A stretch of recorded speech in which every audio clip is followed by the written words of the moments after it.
My name is Peter Mell, and I'm a Big Wave World Tour competitor. My worst case scenario, I guess, would be a wipeout, but even a wipeout can be a good experience in my book. And the reason being is that, if you pull it off, so you can kind of know where that line is, and you can try and find ways to not cross it. You challenge those boundaries to a point where, there's always that part of you that you got to learn where that boundary is. I had a wipeout there where I've actually had two wipeouts there that I've had two wave hold downs, which is, kind of one of those things that happens when you big wave surf, is that you'll have a wipeout where you'll take off on a wave, you'll wipe out, and then the wave will hold you down so long that you'll actually have another wave come over the top of you. And that's, and of course when that happens, your feeling of that you're not gonna be able to come up is right there, and you need to relax, and you need to understand what you need to do to pull it off. And it's scary.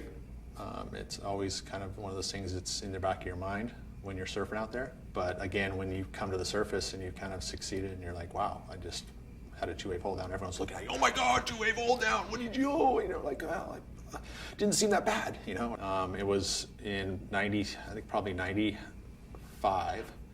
And it was a low tide day, so it wasn't real big. It was only like probably a 15-foot day, which is 20 to 25-foot faces. But it was really low tide. It was like minus tide. So what happens at Mavericks when it's minus tide, there's less water on the reef, so it really kind of makes the wave kind of drain out, and it makes it difficult to get into it. It's really compact, and so I went on a wave thinking I was underneath it enough, but it lifted, and I ate it, and got sucked over. And I was held down for a long time, and I remember being held down and going, okay, so this is okay, should be about over. And I start to kind of swim up, and then it literally went, I dropped another 15 feet underwater, and literally just went into this dark, like I felt it just go silent, my ears popped, and I was like, oh, and it was this thing that was just the hold of me, this power. There was no way I was gonna be able to swim out of it. So I just had to at that point, when you know that happens, you either freak out and you panic and you probably drown, or you just go, oh, well, I'm going to be down here a while.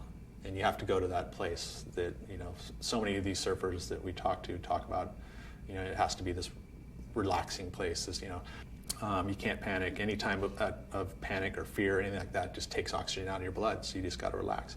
And that was the first time that I'd ever, and luckily for me, it was something that I didn't have to consciously do, it just subconsciously did for me. I knew, wow, okay, so my body did it on its own to relax. And then all of a sudden it came easy. I was able to just chill.